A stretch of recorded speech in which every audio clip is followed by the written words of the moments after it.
um, it seems that VAS is at the center of all of this. Even in our own office, we've had some office mates who actually experienced this, that without really subscribing to these value-added services, they just keep popping up all of a sudden. No? So marami po tayong nakitang mga complaints so the past few days sa Facebook, sa Twitter, kahit po sa aming opisina.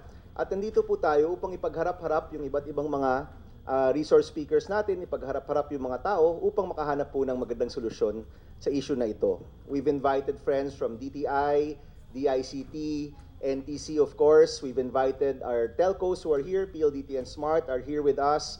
We've invited of course some of the individuals who have had complaints, some overseas Filipinos like Ms. Baby Torres here, Mr. Samaniego, former Yusek Dimagiba who represent consumer groups, and Ms. Gigi Lapido of course detailed her experience in terms of the VAS and the load issue that we're talking about today. So maganda hong mapag-usapan lahat ito, makita po natin ano yung pinakamagandang paraan para matigil na po itong pagbabawas ng load ng ating mga prepaid subscribers. Interestingly enough, friends, we've had many hearings through the past years, but this is one of those hearings where there's just so much interest. Napakarami pong interesado sa hearing na to, napakarami pong tao ang lumapit sa aming opisina, nag-share ng kanilang mga personal issues and personal stories regarding this phenomenon. So we would like to see ito pong tinatawag na nakaw load put to a stop. Gusto po nating makita kung ano pong gagawin ng ating agencies, ano pong gagawin ng private sector, at siguro po, pinakamahalaga, gusto po nating makita na protektado ang prepaid load ng ating mga kababayan. For some of our friends and some of our countrymen, ito pong prepaid load, ito po yung kanilang lifeline to their families, no? In the case of our overseas Filipino workers. Ito po yung kanilang paraan para makamit ang mas magandang trabaho sa kanilang buhay, or ito yung paraan ng kanilang trabaho mismo. So this is not a trivial matter. Alam rin ho natin na sa mga studies, lumalabas na ang load o ang mobile phone expenses has become one of the top expenses of the Filipino family. So in the same way na pinapangalagaan po natin ang presyo ng bigas, ang presyo ng ating mga produkto, gusto rin po natin makita na ligtas at maayos ang pamamahala pagdating po sa load sa ating bayan. So with that, let me just end by saying that today, we want to find solutions. We want to find commitments from our agencies and from our telco partners to put an end to this phenomenon. To firstly find out ano nga ba talaga yung punot dulo nito. Bakit nga ba ito nangyayari? No? I think the agencies have done preliminary work in terms of this phenomenon. I think our telcos have also done some preliminary work regarding this issue. So gusto ho nating malaman first and foremost, bakit nga ba nangyayari ito? Ano po yung punot dulo nito? Pangalawa, gusto ho nating malaman, ano ba yung gagawin ng ating government agencies to protect its citizens? No? Alam ko po na ang NTC is the one directly in charge of these complaints, although DTI does also have your own consumer complaint office. And of course, DICT being the newest agency that protects or that takes care of ICT in the country, alam ko rin po na meron kayong masasabi ukol po sa issue na ito. Lastly, of course, we want to see reforms. We want to see reforms from the private sector side. We want to see reforms in terms of how this VAS is being done. Gusto ho nating makita na ang kahit anumang sistema o kahit anumang pangyayari na posible pong nakakakaltas sa ating mga prepaid subscribers, nakakabawas sa kanilang pinaghirapang load, nakakatanggal sa kanilang kakayahan na makausap ang kanilang mga minamahal sa buhay at gumawa ng kanilang paghahanap buhay. Gusto ho nating matigil rin po ang anumang practice na nakakasama sa ating mga kababayan. If I'm not mistaken, last we heard there are more cell phones and cell phone lines in the Philippines than there are citizens. No? Totoo po yan. No? Mas marami pa pong linya, mas marami pang SIM card na lang kaysa mga citizens, and up to 96-97% of these are prepaid. So nararapat lang po na talagang pangalagaan natin itong nakararami sa ating bansa, pangalagaan po natin ang ating mga prepaid mobile subscribers. And today, in this committee, we do want to find out what are the solutions to this. Do we have the technology to actually protect our consumers? I'm assuming that we do, considering that we have advanced our telecommunications technology in the past years for leaps and bounds. No? Gusto ho natin makita ano ba yung kinakailangan nating mga sistema at teknolohiya upang matigil na po ang practice na ito. So with that, let me thank again all of our resource speakers from coming. You've all attended my hearings in the past, and alam nyo namang lahat, ang dulo ng hearing natin lagi ay solusyon at commitment. Hindi lang po tayo nandito para pag-usapan yung mga nangyayaring hindi maganda, but more importantly, I think we want to look for solutions to these problems. And guided, of course, by our national agencies, we hope that we can come to solutions that can really make an impact as soon as possible sa ating pong mga kababayan. So with that, let me begin by asking two resource speakers to share their experiences. Simulan ho natin kay Miss Gigi. Miss Gigi and si Sir Rick and si Ma'am Baby, if I may request that we keep the presentations to about 5 minutes. Alam ko po medyo mahahaba po yung inyong mga kwento, pero we can go back to these stories eventually, no, during the hearing. But in a gist, kung pwede nyo pong makwento yung inyong karanasan. So Miss Gigi, please go ahead. Hello, good morning everyone. Sorry. Okay, in a nutshell, okay, I've been a Globe subscriber ever since I can remember, and I've always been a prepaid subscriber. So I'm a freelancer, so I really rely on the prepaid for my business. Ngayon, like Fian's a good friend of mine, so I found out through her post. I was also consuming more than I usually would. So I decided, after seeing her post, I decided to call Globe, which was 211, and ask if I did have records of VAS. Because I was receiving these messages from four-digit numbers that were saying na, thank you for subscribing. Gigi, you documented all of this, no? Yes. So baka you can show us also your conversations. Okay. I actually worded my statements. I patterned it after Ms. Feyan's wording also, so there's some sort of coherence also. Like I mentioned a while ago, I was already experiencing VAS, but I didn't know yet. So, pwede tayo, next slide. It's a super detailed siya. So I came across her post, and then which prompted me to call 211. Sige, next. And then the CSR who I spoke to informed me that I indeed was subscribed to some VAS value-added services, which I did not actively subscribe to. So and then I decided to post my own version of the incident on my Facebook wall, and a lot of my friends also complained of the same thing. So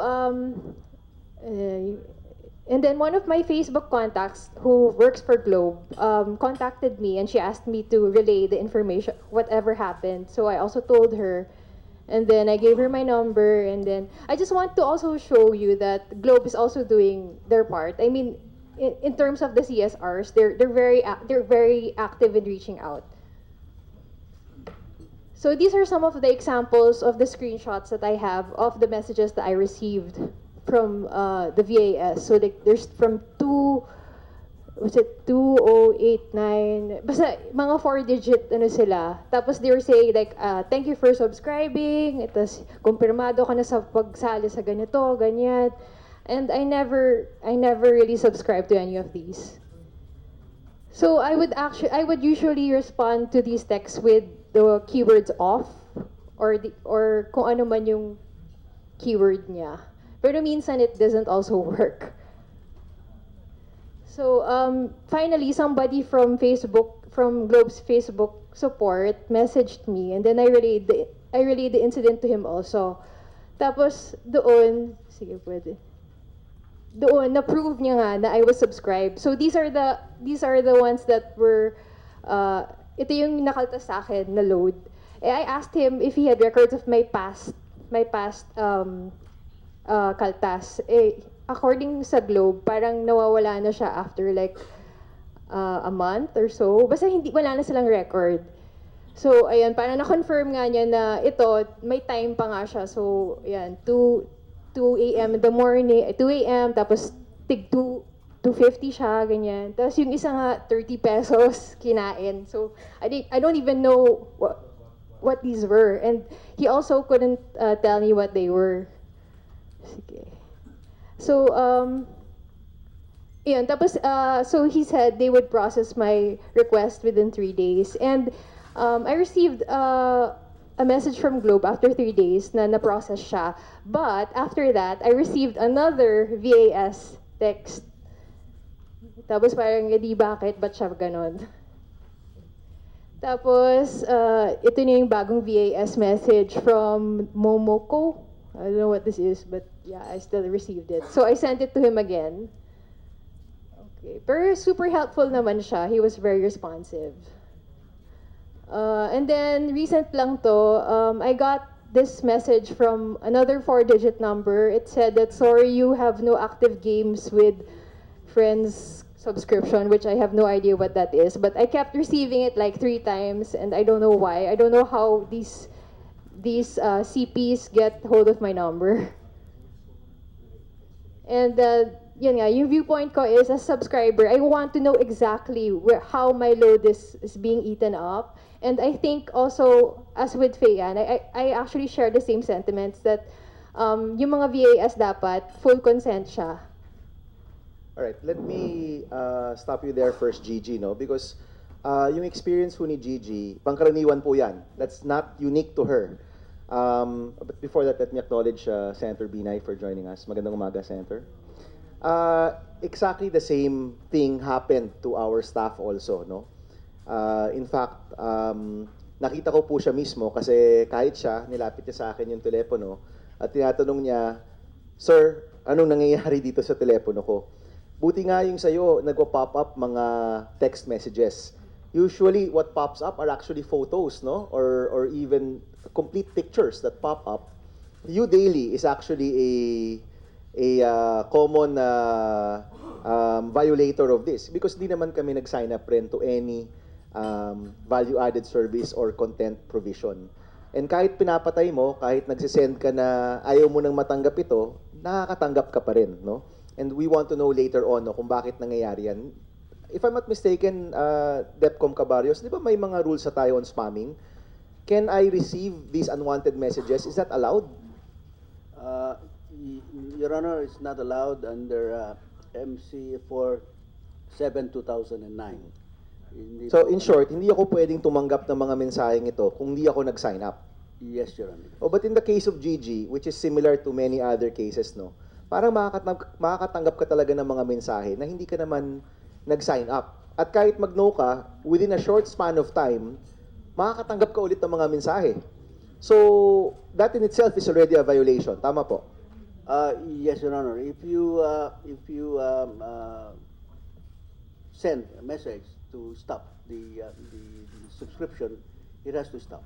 Right. Was your prepaid number, nabili mo ba yan na bago? O nakuha mo lang siya from someone else? No, I bought it from the card, from yung tinatanggap. So, imposibleng may ibang gumamit niyan o bago mo natanggap yung number, merong nag-on ng mga VAS na to. That's impossible, no? No, that's not possible. Okay, and definitely, never ka nag-yes o nag-opt-in to any of these value-added services. And if I may add also, the CSR also advised me that sometimes when I'm surfing on my phone, pag may nakita akong mga ads daw, dapat hindi ko kiniklik yung X. Kasi by clicking the X daw, it automatically subscribes me. And she told me to press the back button on my phone, which is I found really strange. Actually, I'm going to get to that, no? Kasi for me, that's fraudulent behavior already. And I want to confirm this maybe with Globe and Smart. Is that true na may mga ibang value-added services tayo na pag kinlik mo yung X, ibig sabihin nun, opt-in? Yes, Mon? Your Honor, in our case, that is not true. Because the systems that we have installed over the past several years now requires positive, affirmative confirmation. Okay, what does that mean exactly, Mon? You have to agree. The subscriber has to explicitly agree to sign up to a service. Okay, and when you say explicitly agree, ibig sabihin nun, kailangan kang mag-text or There's a mag-send yes or ng no. mensahe. Hindi lang siya click, no? There's a yes or no confirmation, sir. Okay, na text. Yes, sir. Alright, so in your case, although to be frank, I think may mga ibang complaints rin, no, with regard to some of these value-added services on the smart end. But pagdating dun sa mga pop-up, yung X equals opt-in, you're confirming to us na hindi yun nangyayari sa inyo. No, because we have taken pains, Your Honor, to over the past several years to address these concerns. And the basic rule that we now follow is that there has to be a positive confirmation on the part of the subscriber before he or she is enrolled. Okay, Attorney Ibay or Attorney Castelo? For clarification lang, may bayad ho ba yung yes or no na yun? Supposed to be wala, pero no, Your pwede na No, Your nasa-charge. Honor. In our case, sir, when you confirm, there is no charge. Sige, Attorney Ibay or Attorney Castelo, this was actually a case of Globe, no?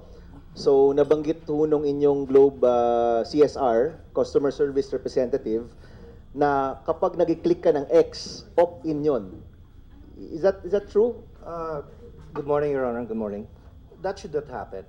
I think our CSR, if that is the real statement made to our customer, that's a wrong statement because that should not have happened.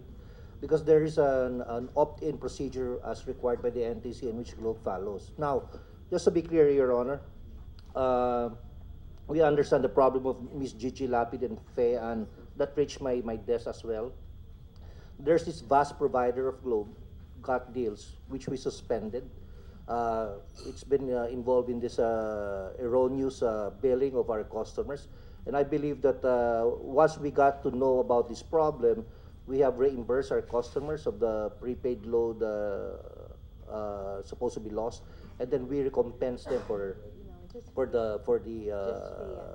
whatever anxiety or loss or trouble they got into. Okay, this. can I confirm that, Attorney Castelo? So sinasabi ho ninyo na meron talagang third-party VAS provider or CP, content provider or value-added service provider na nakitaan ninyo na merong mga practices na hindi ho talaga Yes. maayos o hindi legal? That's correct, Your Honor. We've seen that, and the name of these providers Got Deals. This is one of those, it's not actually a big vast provider of Globe. This is one of those ordinary vast providers which has quite a few number of customers, but they got into this erroneous billing. We're not blaming, we took it upon ourselves to respond to our customers. We returned the load. We give them everything we got for their troubles, and we apologize. And God Deals also apologized for this error, and we suspended the operations of God Deals, and we will not renew their contract anymore. And I think there's also a case filed with the NTC with respect to God Deals and Globe as well. Si Got Deals ba si You Daily at si Momoko? Momoko ba yan o Momoko? Sila rin ba yun? I'm not sure, Your Honor. I'm not sure, but there are a lot of vast services provided by these vast providers. Okay, how many, and maybe Mon and Attorney Froilan can help me out here. How many VAS providers do we have? Libo-libo ho ba yan? 100? 50? Gaano karami po ba yan? Point, we'll just double check the number, Your Honor, but my just a ballpark lang. About 200. Okay, so hindi mo ganun karami, no? Kay Attorney Froy? About the same number. Okay, and they probably are the same, no? Kasi they would service both companies, no? Now, siguro as an output to this hearing, can we call for a VAS audit? Can we do an audit? Maybe you're already doing it, no? But palagi ko mahalaga na, and again, this is not just Gigi and Fian and our office mate, si Jun, no? Marami ho talagang nakaka-experience po nito. Can we do an audit of all of these practices para matigil na ho natin to? And if we need to change the processes kung paano ka mag-opt-in, then siguro po kailangan siguro nating palitan. Because ako personally, nung nalaman ko na clicking X is opt-in, that's fraudulent already. I think, they could be charged for I don't know, we'll ask Yusek Castelo later, but para sa akin, no, ang X equals opt-in, yun, kalokohan yun, no? So, so firstly, can we confirm, nangyayari nga ba talaga yung X equals opt-in, attorney? Because yun yung nabanggit ni JG na binanggit sa kanya ng CSR rep ninyo, no? We cannot be bound. I'm sorry, but we cannot be bound by that statement. But I apologize if that CSR made a statement. Okay. But that should have happened. Okay, maybe with an audit of all of the practices of your VAS, we can find out. Senator, in fairness to Ms. Lapid and to Ms. Fayan, Globe made a system refresh. Because of that, it came to our attention, and then we made a system refresh, and actually we made an SMS blast and a public notice and an advisory last February 25 that we're opting out all our customers. Okay. So, in effect, parang may ginagawa na kayo dito. Yes. So, right now, or as of Feb 25, you opted out everybody? As of today, Your Honor, we made a notice last February 25 that effective March 5, this Monday, we're going to do a system refresh. All our customers will be opted out, and they will have to opt in again.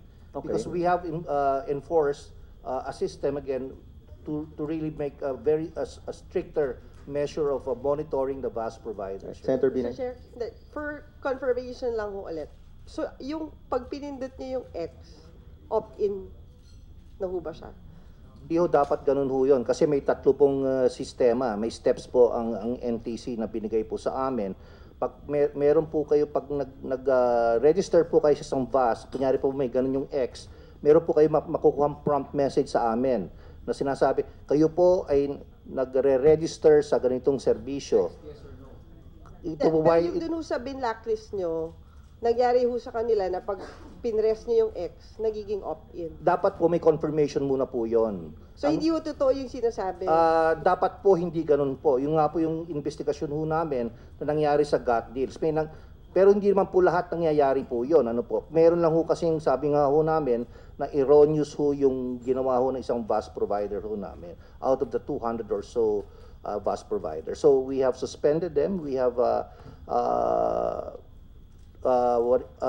take them to task to reimburse, but we did the reimbursements, and they're no longer in business because of that. And did you file a case against There's an them? NTC case right now. Kayo ho nag-file against them? What the NTC did is that there's a show cause order against Globe and Gut Deals, Your Honor, and we will respond accordingly. If I May may I- add, sorry. Yes, just a second lang. We'll get to you. No? So if I may, Attorney Castelo, we would like, so firstly, let me say na that's a good move to opt out everybody. No, and maybe Smart may also choose to do the same. No? I don't know. Pero maganda na may fresh start tayo. And then from now on forward, malinaw kung saan ka nag-opt-in, asan ka hindi sumasali. But to be honest, no, kahit ako na-experience ko rin to, hindi ka nag-opt-in, pero sinasama ka. And you start to receive these text messages. I would even say you're getting spammed. Because during the time na nangyari po sa aming opisina yon, we were using that phone para sa Waze, no? And every 5 or 10 minutes, may lumalabas na pop-up to the point na hindi mo na magamit yung telepono. Kasi, syempre, you don't want to keep on clicking your phone habang nagmamaneho ka. So, nangyayari siya. Are you saying that as of March 6, everybody is opted out? So, kung meron silang matanggap na kahit anumang pop-up o text, that is already a process na hindi nyo pinapayagan? Dati pa ho, Senator, na hindi pinapayagan yon. Sorry, dati pa ho talagang hindi pinapayagan ho yon. Pero ngayon, pag-monitor po ng VAS providers ay mas stricter at nag-system refresh kami, inumpisan ho namin lahat. Simula ho ngayon, itong araw ho na ito, wala po ngayon naka-register unless you opt in to all our VAS to all our VAS providers. Okay.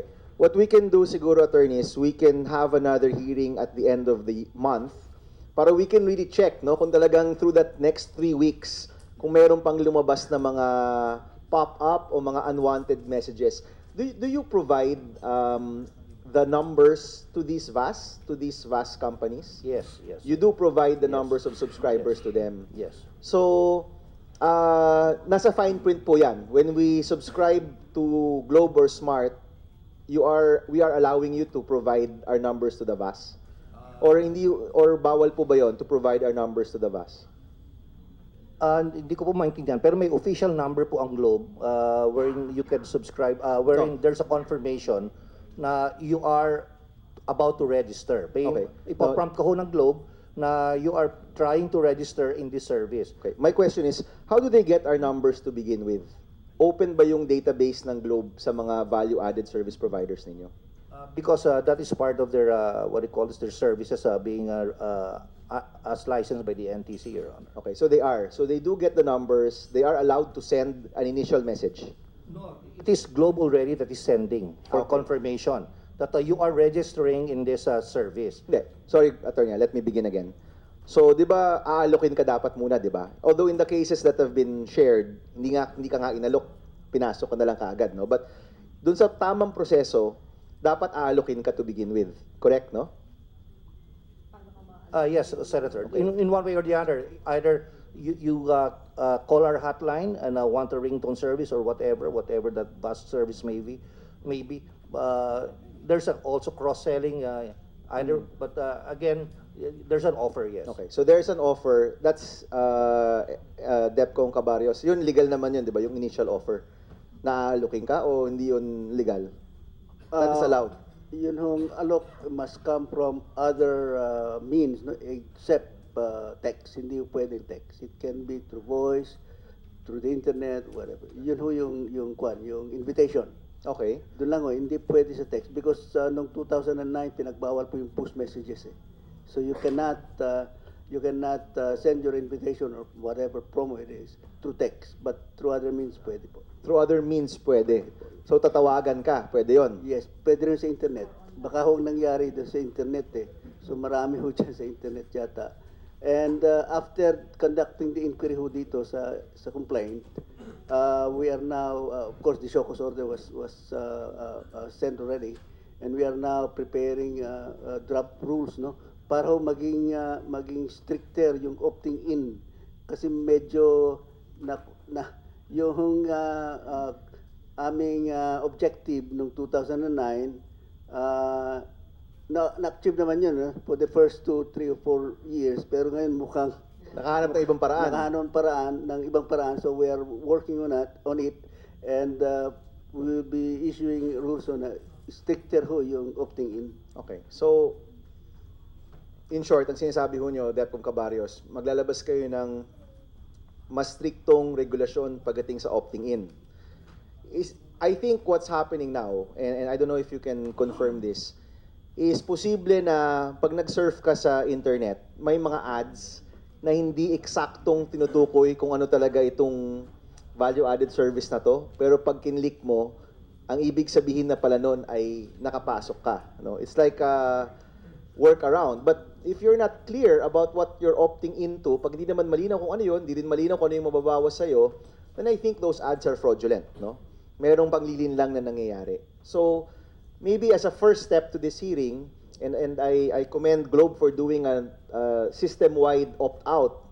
Pero dapat siguro, since 200 lang naman yan, baka naman pwede natin talagang mahimay. Ano ba yung mga proseso ng mga kumpanyang ito? Baka may mga mahanap tayo aside from yung nabanggit po ninyo na get deals ba yun? No? Na get deals na hindi ho gumagawa ng maayos na business practice. No? Can we get your commitment to audit all of these 200 value-added services? Certainly, Senator. In fact, last week, we even have a meeting of all our bus providers and instilled that the need to really to comply with the rules on opt-in and opt-out. And in fact, we also announced to them that we're doing a system refresh, that everybody in our list of consumers that are registered are already registered. So that may be put them out of business or what, but we're doing that for the sake That's of starting today, Attorney. that's starting today, and we're gonna do it for a spread of 1 week. Okay, Attorney Roy and Mon, may we get, can we also expect this audit of all of your value-added service providers or content providers just to ensure na wala nang mga, I'm not afraid to call it fraudulent because nakita ko naman yan may mga ads na sometimes babae pa nga yan na medyo sexy, di ba? I mean, Senator yun, Bam, di ba? if I may add Yes, pala, sige, Gigi, before we jumped into another topic. Yung sa opt-in kasi, I also want to share what happened with Fayance. She's a very close friend of mine, and her case is entirely different since she did not receive any of these VAS texts. She just found out the record of these charges sa Globe mismo. So this is an entirely different case though, but it's even scarier because she wasn't receiving those VAS texts. So I think it's also worth looking into the how that could be. Like, was Globe really giving out her numbers? So yun, pag opt-in nga, it's parang auto opt-in nga eh. Parang wala man lang yes or no talaga eh, ganon. So parang I think that's also something that's even scarier than what happened to me. So in short, what you're saying yung sa call and text load part, not the internet part, no? We'll also get into that, and I think that was subject to a hearing many years ago, no? At gusto rin natin malaman sa NTC kung ano yung nangyari rin dyan, no? Okay, so maybe we can just let Attorney Roy answer first regarding yung value-added services. Can we also expect an audit of all of these service providers, Attorney Ibay? Yes, Mr. Chair. Actually, we performed a similar audit in the past. We just double-checked our figures. From the 200 initial VAS providers, we are down to only around 95 at this first mark. So may tinanggal rin kayo? May tinanggal na po Bakit kami. nyo sila tinanggal? Well, I guess our VAS management team had their criteria, no? And they really sifted through the list of VAS content providers, especially those probably are inactive, those who are may record po ng mga complaints and hindi maayos ang sistema. So, pinagtatanggal na rin po namin yun. And another po is that, just like to add that Smart has already invested heavily in a state-of-the-art content delivery platform system that enables us to perform automated VAS charging and audit before any lead deducts are made, or load deducts are made, sorry. Mr. Chair, balikan lang natin yung point mo tsaka yung sinabi nga ni Ms. Lapid. Binibigay niyo ho ba yung mga phone numbers namin sa VAS providers? Madam Senator, in fairness to Fayan, we've talked to her personally ourselves, and she admitted somehow that she may have clicked an X. Not that I'm contesting the story of Gigi, but the story that she gave us is that she might have clicked. But in fairness to her, she did not have any idea yet at the instance. But when we made a thorough investigation with her, and she said that she may have clicked. So that's the same problem Ms. Lapid had Okay, before. Mr. Chair, ang tanong ko lang naman ho is, do you give our numbers to your VAS provider? So it's just a yes or a no? No, Senator, definitely no. Privacy is actually one of our competitive advantages, and we compete with that, and we do not do that also as a business strategy. Sorry, Attorney Froy, kanina sabi mo that you did, no? So, if I'm a registered VAS of Globe or Smart, do I have access to the numbers of your subscribers? Well, to clarify, Mr. Senator, we don't give the numbers to the VAS provider. What we're saying is that once our customer clicks or wants to register on a VAS service, we are the one that will call her. You are trying to register, that's Globe, but that's not the VAS provider. So yung tanong ko, yung unang alok, no? Yung unang pag-aalok, kasi how will they find out, 'di ba? Kung wala namang pag-aalok na ginagawa sa kanila. So the first time that they're offered, are they provided the numbers of your subscribers? It is mostly, Your Honor, on the internet. These services were in the internet. It's up to you to click or to register in it. Okay. So, but we don't actually make a direct selling to you via SMS because that's actually spam. That's actually prohibited by the NTC. Hindi, para lang ho, well, I'm not a techie person but for example, di ba you said through the internet, pag kinlik.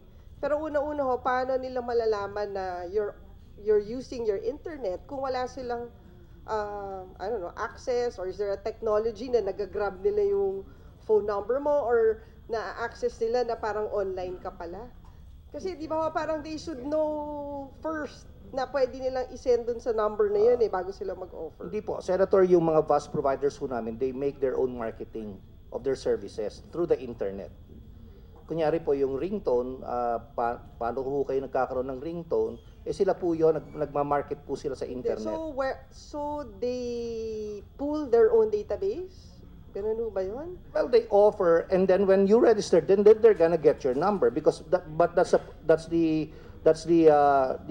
NTC has provided for a strict measure for you to register because part of that is a privacy Yun na issue. nga, ang parang nagiging contention natin is they offer. But paano nila malalaman na sa'yo i-offer? Hindi po, it's a blast po in the internet. They will post an internet page and then mababasa nyo po yun kung na-encounter po nyo yung page na yun, doon po kayo magre-register. No, Sa ang nangyayari kasi is because it's the internet, may lalabas na ad doon, i-click mo yon and they will know your number by clicking that ad, right? Is that correct? Yes, Grace. Sige, si Grace is from Learn Asia and Democracy.net. Internet Society, sir. Okay. Among sir- others. Oh. Oh. Sir, I just like to, okay, we're discussing all of this, pero I want to clarify the process. Kasi as far as I know, there is a middleware where all content providers are connected to. So the content provider will connect to the middleware of a telco. Okay. Yung middleware na yon, doon lang nila na-access yung subscribers ng telco. So, yung middleware na yon will send a request to the prepaid platform of the telco that subscribers either want to opt in, and then the telco will send a notification to the subscriber that, are you subscribing to this? Yun po yung sinasabi nila na yes or no. So you have to say yes, as in through a separate process, outright yes, before you can opt in. But Grace, you're talking about the proper process. Yes, sir. So, we need to talk about the proper process para ma-clarify kung paano ba na-access ng mga content providers yung subscribers ng telco. Only the telcos have control of their subscribers and their network. There is no way that a third party can get into the network without the telco knowing about it. So, again, sir, so the middleware will send a request or notification to the prepaid platform of the telco. Either that or kapag nag-subscribe na po ako as a consumer, the middleware will also send a message to the prepaid platform that load will be decremented from my number. That's the only way po. Kasi otherwise, alangan namang may direct access yung content provider sa subscriber. Kasi yun po yung tanong ni Senator Binay kanina. Grace, let me ask this question. You're saying, bawat panahon na nababawasan ako ng load, meron akong notification. But that's not the case. That's not the case. Sir, yes sir, but at the same time po, dapat alam din po ng telco through that platform. Kasi wala naman pong way na, halimbawa may sarili akong system as a content provider, paano ko po ako magkakaroon ng direct access sa network ng telco? No. So Tama. kailangan po talaga meron. Yes, they do know because in the case nga of Gigi, binanggit 250, 30 pesos, 250. So may log kung magkano yung nabawas at kanino napunta, no? So Yes. there is a log that's not being contested. Meron talaga yon, Attorney Castelo. Meron yan, no? You have those records, di ba? Yes, that's correct. Okay. What you're saying is yung tamang proseso, merong dapat notification sa'yo na, oy, subscriber, binabawasan ka ng 250 or oy, binabawasan ka ng 30 pesos. And even a confirmation after that, no? Correct. But Yes. that's not happening. Yes, Hindi sir. yun yung nangyayari. And in the first place, dapat po yung notification from the start, dapat mag-opt-in ka. That's in the regulatory issuances of NTC. Yes, NTC. And that memorandum circular covers both the telcos and the content providers. Okay, let me ask this question. Ito yung tanong rin ni Senator Binay kanina. Kung mag-click ako sa internet ad, and inalok ako through marketing on the internet, no? So, either naka-Wi-Fi ako or I'm on mobile data. By clicking on that, malalaman ba nila yung number ko? Kasi nagko-connect yun, di ba? I mean, yes. Only kung naka-mobile data ko or even kung naka-Wi-Fi ako. Kasi by clicking on an internet ad, they will then be sending to you these different value-added services, no? So, ibig sabihin, by clicking on the internet ad, they will know your number. Yes, attorney? Mr. Chair, I think also one problem, no, and I myself probably am a victim of all these spam internet ads. Sometimes when you inadvertently click on that ad, it pushes an app to you. So automatically, what happens is nadideductan din yung if your load is on a volume-based load plan, then nababawasan din kagad because apparently even if you're on a you didn't want to consume that data, suddenly it gets pushed to you because of those, spam internet advertising. Yes, ibang issue pa yan. No? Let me just go back to the first issue. When I click an internet ad, it connects to my telephone number and pwede nang bawasan. Yes, Engineer Pierre. Sir, that can be implemented in basic code because, for example, if you're viewing an ad in a mobile device, an ad or whichever application that you're using may be able to read into whatever the numbers that it wants to find from the device. However, I have to point out that this is a very unethical programming practice. This is not something that's supposed to happen. And from a personal cybersecurity perspective, for all of us, we have to be careful in setting the permissions and all that things when we download apps and install them. This is one of the possible vectors for that kind of fraudulence. Okay, so maybe in layman's language, Engineer Pierre, Layman's language, sir, yes, it can happen, pero hindi dapat kasi Hindi dapat. unethical yon, no? Yes. Now, what can happen is you click on the ad is actually the ad, hindi siya picture ng ibang tao, ng ibang bagay, and then a message is pushed to you through text, SMS, and then you opt in. Yun yung tamang proseso. Hindi yung mag-click ka ng X, and then suddenly yun na yun, pasok na lahat, and nababawasan ka na. Are we clear that practice must end? Dapat matigil na yon, no? Depcom Cabarrios. Yes, Your Honor, and that's the reason why after the inquiry, we are in the process now of drafting the stricter rule on opting in. Kasi nakita ko yung problema niyan. Alright, let me ask si Yusek Castelo, tingin ko po unfair business practice po yung hindi ka nag-opt-in pero binabawasan ka ng load, no? What does DTI have to say about this? Absolutely, Mr. Chair, Honorable Senator. The position of the DTI is that this is also an unfair consumer practice. Even I was discussing with Pierre earlier that it happens even on postpaid subscribers, on postpaid subscriptions where charges are inadvertently made by the telcos. The DTI observes a no wrong door policy, and we accept all consumer complaints, including complaints on prepaid load. The action of the DTI is that we refer the matter to the NTC, the National Telecommunications Office, or we summon the telco and then ask the complainant to come, and then for the most part, the telcos reimburse the consumer. However, Mr. Chair, it is probably not very, the consumers are probably not very familiar that DTI can do this and can act on consumer complaints on telcos because we have not been receiving a lot of complaints on this one. So DTI from now on would initiate a campaign encouraging consumers to come to us so that we can help them resolve their issues with the telecommunications. Yusek, gaano katagal po pwedeng ma-resolve yung mga issues na yan? Kung on day one, meron ho nag-complain po sa inyo, by day what nila makukuha yung kanilang load? We are currently preparing the guidelines on small claims, Mr. Chair. We intend to finish these claims, 10,000 pesos and below, in 2 days. But for telco issues like prepaid loads, we can resolve it immediately, Mr. Chair. Maybe within the day before the complainant leaves our office. Oh, really? So ibig sabihin yan, may cooperation from the telcos within the day? We get the cooperation for the most part, Mr. Chair, Alright. from the telcos. That's good to know. So, pupunta po sila sa opisina ng DTI or pwede silang tumawag sa inyo?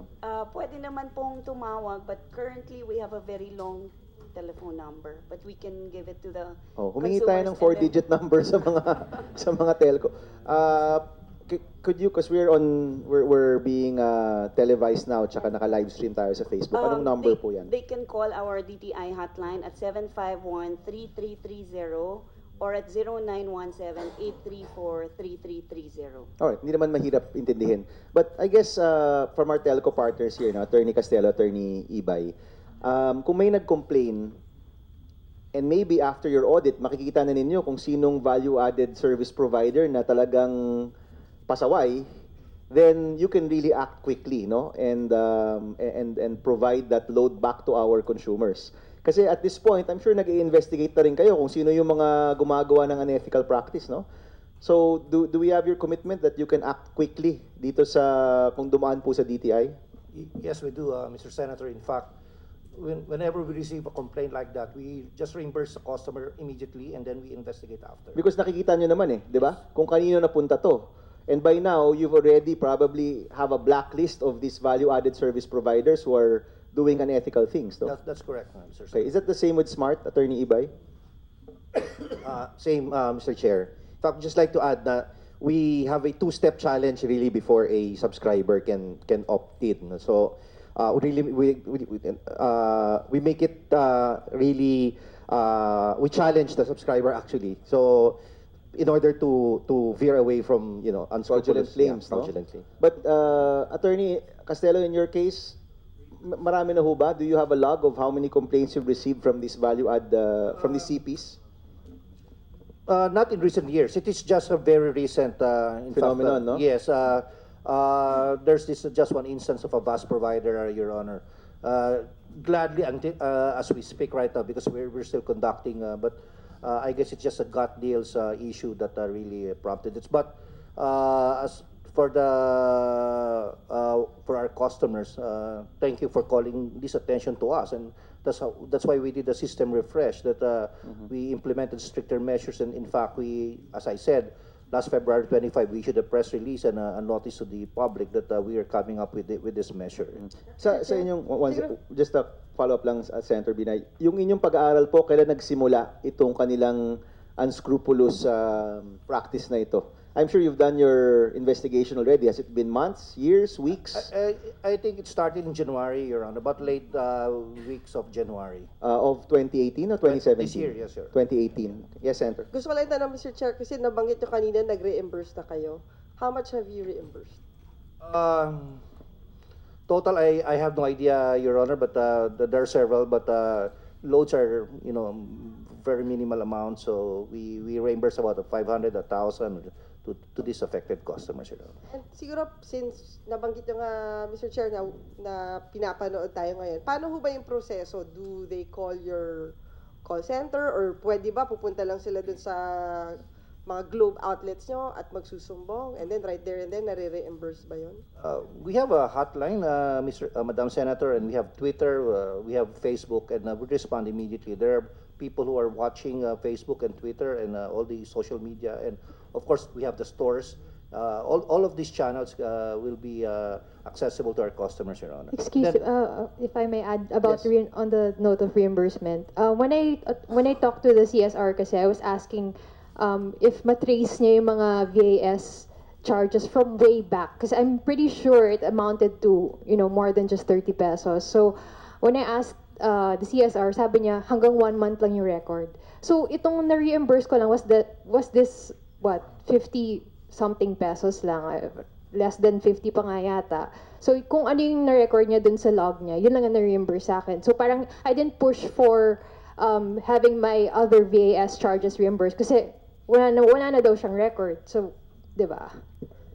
Is that correct? You only keep 1 month's record of VAS? I'm not sure about that, but with Fayan Ontiveros, we were able to detect until January, Your Honor. Oh, that's just 1 month, no? Yes, maybe what Ms. Lapid is saying on the what do you call this, on the desktop of that CSR, she has only 1 month, but that can be escalated, Your Honor. Alright, so, okay, anong hinihingi natin dito? So one is we want to see better rules. I think the system-wide opt-out is a good move. I hope magawa na nga yan over the week, no? And probably, again, we can have another hearing end of March to really see kung kumusta po yung opt-out na yon. We want to see better processes pagdating sa opt-in at di na ho natin makikita yung nag-opt-in ka na hindi mo alam.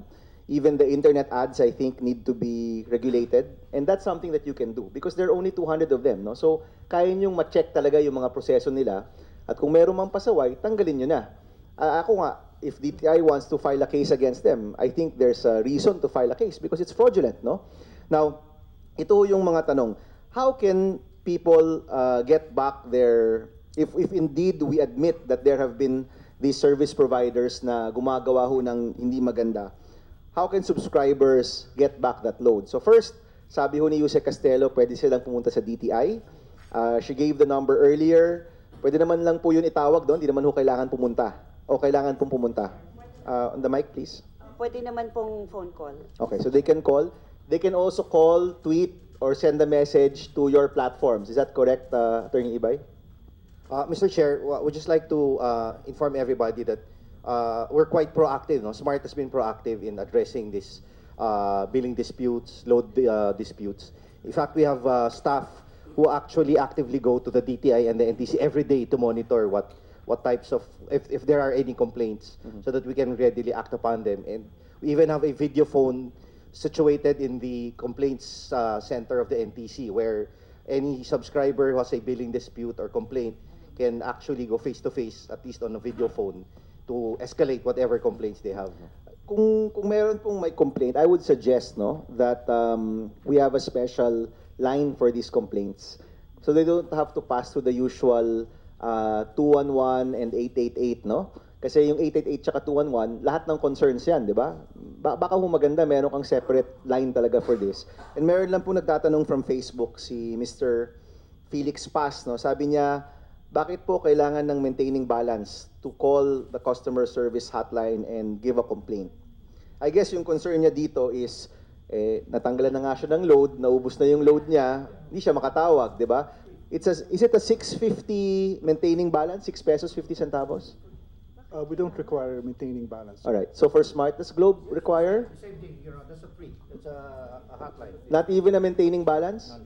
Okay, sige, we'll check that, no? Mr. Chairman. Yes. Ay, hindi po totoo yan. Kasi yung nagkaroon po ako ng kaso sa Smart, may load po ako na 500. Every month, nag-load po ako ng 500. Then, yung pong load, nag-subscribe po ako sa nila na Talk 100. And then, nung April 23 po, 2016, nag-registered ako sa Talk 100. Itinawag ko po ngayon sa kaibigan ko. Nung pagtawag ko po sa kaibigan ko, nagle-less na po siya ng 12 minutes. Ay, 12 pesos? Ano na siya, hindi po, 12 minutes. Nasa 15, 16 na sabi kong ganyan. Bakit ganun? Tapos nung pagtingin ko po, yung 500 ko, naubos na po yung load ko. And then tumawag po ako sa 888. Wala po ako remaining balance na para pantawag dun sa 888 para ma-complain ako. Nagpa-load uli ako ng 100 para po makatawag ako dun sa 888 hotline. Ang sabi po nung tao na sila yung nagkamali. Dahil kasi po, yung promo na sinalihan ko is na na po, kumbaga, iba na po yung proseso. Dati po kasi yung Talk 100 po, gagamit kayo ng asterisk 4,000 para po makatawag kayo sa kaibigan nyo, ganun po. Ang ginawa na po nila nung araw na yon, iniba na po nila yung number. Kumbaga, direct na po kayong tatawag without notifying the consumer. Kaya po nakain yung load ko ng oras na yun. Tapos sabi po nung call center agent na sumagot sa akin, sila po yung may problema. Within 24 hours po daw, ibabalik yung 500 ko. Until now, 2 years na po, wala pong bumabalik. Alright, si Miss Baby ay isang overseas Filipino na kasama rin po sa Philippine Coalition of Consumer Welfare. Yeah. Ito ho nangyari, nasa Taiwan ho kayo, nasa Pilipinas ho kayo? Nandito po. Nandito na ho kayo. So, yung experience nyo po, hindi internet related? Hindi po. Hindi siya value-add service related? Hindi po. O sige, pupunta rin ho tayo dyan, no? Pero bago po yon, maybe we can ask si Mr. Samaniego to quickly give us their position here also. Si Mr. Samaniego po of the Philippine Coalition of Consumer Welfare, sila rin po nag-raise ng issue na to in previous hearings, no? Yeah, since 2001, Philippine Coalition of Consumer Welfare is based in Mayapis, San Antonio, Makati. And kating-kating na ako magsalita kanina pa. Dan kasi, this happened in year 2000 pa. Nagkaroon ng demandahan ang NTC at yung telcos. Nakakuha sila ng TRO for 9 years para hindi hindi ano yung expiration date ng prepaid, which is the main reason kaya nakakain yung load. From year 2000 to 2004, these telcos and government agencies like NTC were flooded of countless complaints. Pagod na po kami. Ito pong naririnig ko, this is nothing personal sa Globe, Smart, and Telcos. Ganito po lagi yung sinasabi. Nakagaya ngayon, sinabi nyo, sisimulan na ba ito March 6? Kasi po may pandinig tayo. Pero truth in fact, from 2000 to 2018, January 5, effective ng expiration na 1 year for 300 pesos above and 300 pesos below doon sa prepaid. Ang haba po ng taon, pero po wala nangyari. Maraming issue. Now, may I present to you na kung hindi pa nabiktima ang kababayan namin sa Cagayan na si Senate President Juan Ponce Enrile on June 2, nasa privilege speech niya, na nabiktima siya na nakainan siya ng load ng 500 pesos na hindi niya ginagamit. Kasi 3 yung cellphone niya eh. Meron siyang prepaid na pang-personal. After 1 week, nag-load uli siya ng 400. And then, nung pinatawag na sila ng June 14, 2009 sa Senado, okay, pumunta po yung Globe, I think it was Globe, at sinabi kay Senate President Juan Ponce Enrile na nag-request kayo ng 4 ringtones. From 400, naging 198 pesos. Sabi ni Senate President, we were there, Bang. Senator Bang. We were there. And sabi ni Senator Juan Ponce Enrile, hindi nga ako marunong mag-text eh.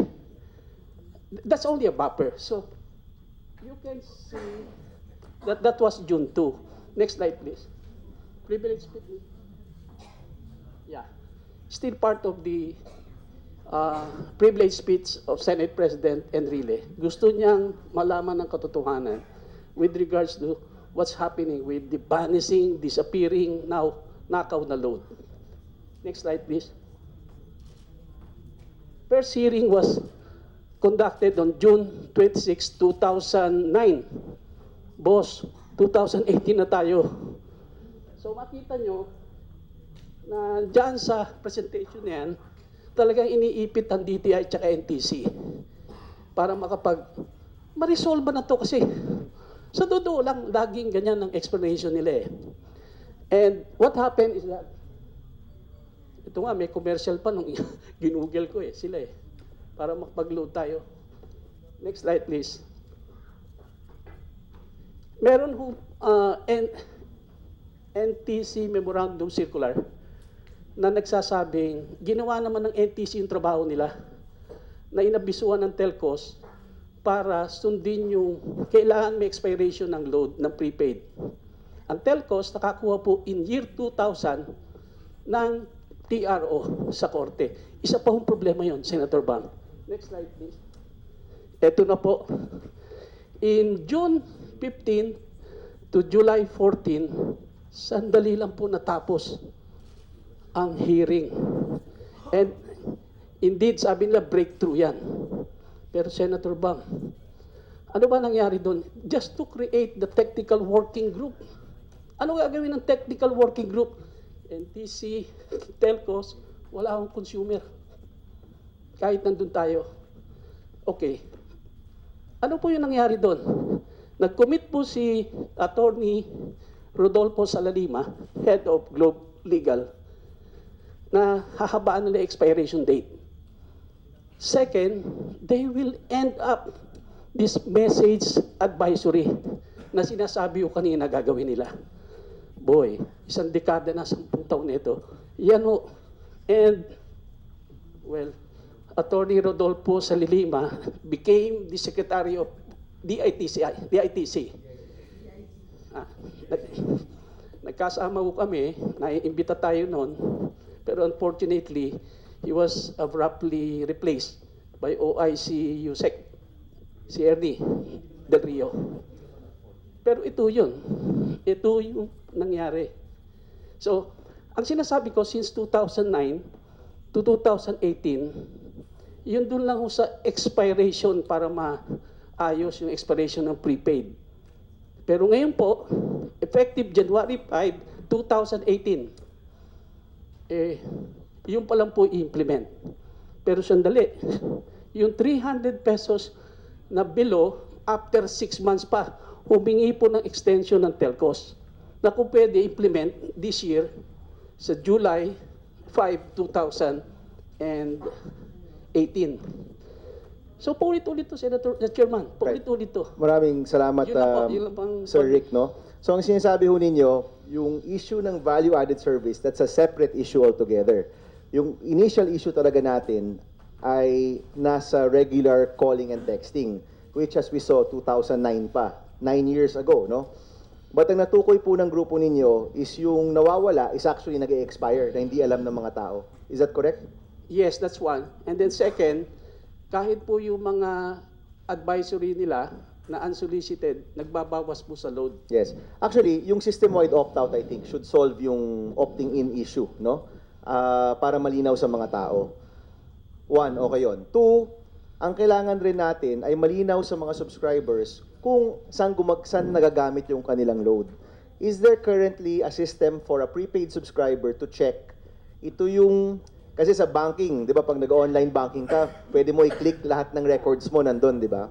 Is there a way to check for a prepaid subscriber kung saan napupunta yung load niya and to contest right away kung may nakikita siyang pinagpuntahan na hindi naman niya naging desisyon? Attorney Castelo, yes? Mukhang tumutungo po kayo. In the case of Globe, the customer has to text 211, so he would know the balance of his load. Pero kung saan pinagamitan yung load niya?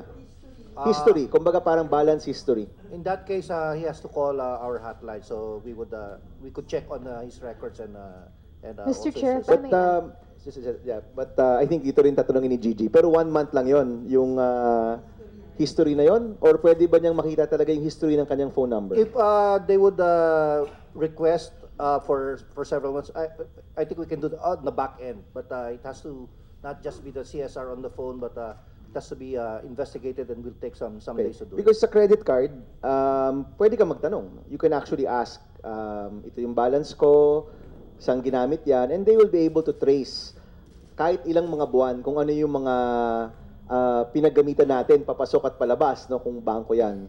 This is something I think na hinahanap ng ating prepaid subscribers because malinaw na no? It becomes clear to them na, okay, charge ako for this, kung hindi ako nag-opt-in, pwede ako mag-complain. And you already detailed ano yung complaint process natin with DTI, NTC, and the telco. But it begins with knowing, ano nga ba, saan ba napunta tong perang to?